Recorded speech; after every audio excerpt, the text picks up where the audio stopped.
Olá, farei uma breve exposição sobre um artigo de minha autoria, cujo título é A Proteção do Meio Ambiente como Dever Fundamental de Solidariedade Intergeracional. Bom, a força constitucional dos direitos fundamentais, por vezes, acaba abafando ou até mesmo escondendo a existência de deveres fundamentais.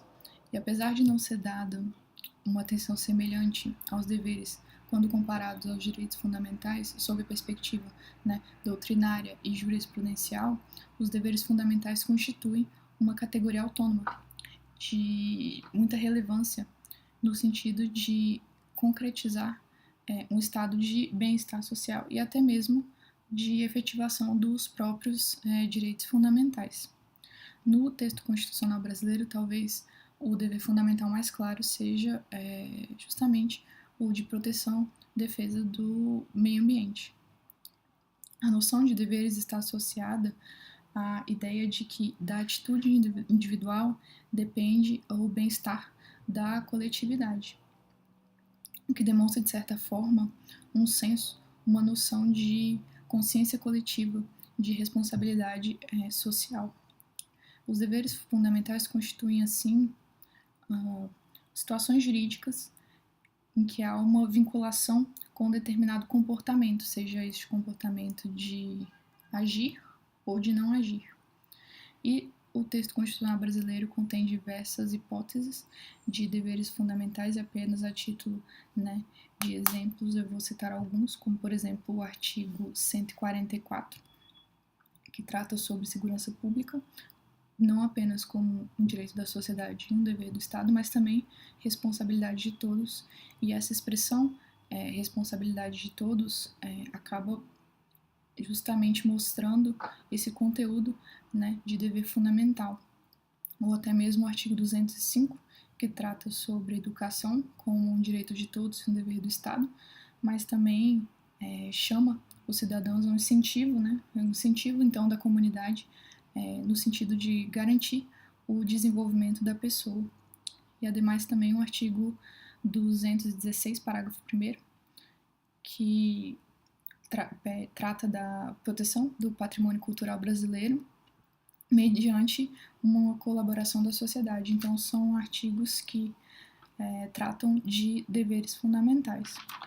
Especificamente em relação aos deveres fundamentais de solidariedade, um dos fundamentos para sua existência é essa associação dos indivíduos com um objetivo comum, que seria atingir esse estado de bem-estar social.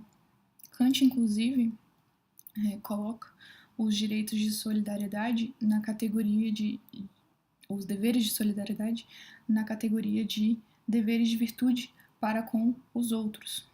Então, os deveres fundamentais, de uma maneira muito ampla, eles evidenciam essa carga de envolvimento e de empenho da coletividade que acaba se convertendo em solidariedade, o que acaba operando também, inclusive, como aditivo à concretização de direitos fundamentais, ou seja, como se fosse de maneira complementar, mesmo a tarefa do Estado de efetivação dos direitos fundamentais. Então, seria a sociedade colaborando com o Estado na concretização de direitos. Nesse sentido, então, os deveres fundamentais de solidariedade, especificamente, apresentam como finalidade atingir aquele elenco de membros da sociedade que, de alguma maneira, de alguma forma, se encontram em alguma situação adversa ou alguma situação menos favorável em relação aos demais. Então, caracteriza-se como um dever positivo, de colaboração mútua ou de uma expressão de empatia, que é convertida em ação, no sentido de minimizar essa intensidade de prejuízo que essas pessoas, que esses grupos da sociedade apresentam e que estão em situações adversas. No ordenamento jurídico brasileiro, é possível traçar interpretações a partir dos dispositivos referentes aos deveres fundamentais e que liguem esses comportamentos à solidariedade, como é o caso, por exemplo, do artigo 230, que fala sobre o dever de amparo aos idosos, como uma tarefa de toda a sociedade, então não se restringindo apenas aos filhos ou à família, mas também chamando toda a sociedade a colaborar com os idosos. E o próprio dever de preservação do meio ambiente, que é um dever fundamental de solidariedade, porém de uma maneira muito particular, porque cabe a toda a coletividade a defesa e a proteção do meio ambiente, mas não apenas tendo em vista a atual geração, mas também as gerações futuras, o que acaba refletindo essa modalidade de solidariedade intergeracional.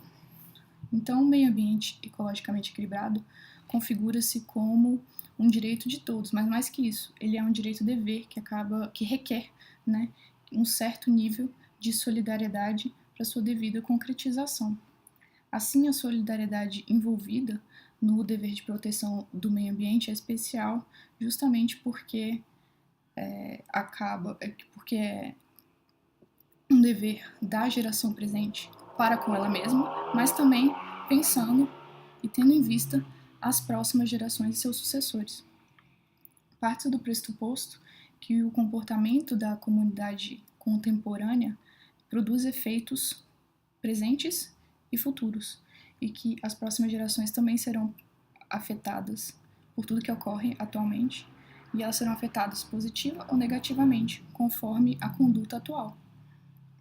Assim, então, como forma de reconhecimento de que as consequências do atual tratamento para com o meio ambiente repercute também nas comunidades futuras e as comunidades que estão ainda por vir, o dever fundamental de solidariedade intergeracional, que é materializado pela proteção do meio ambiente, constitui então uma ferramenta essencial para garantir esse bem-estar social não apenas presente, mas também futuro. Isso também se dá por meio da preservação de instrumentos indispensáveis para a viabilização dessa vida digna das gerações futuras e, no caso também especialmente, o meio ambiente.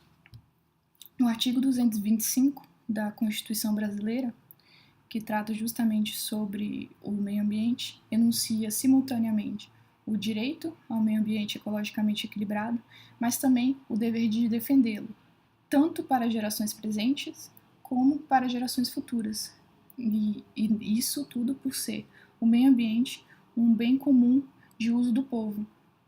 Então, esse dispositivo da Constituição prevê, portanto, justamente essa modalidade de solidariedade intergeracional, justamente porque cita o meio ambiente como um bem necessário e essencial para gerações presentes e para gerações futuras.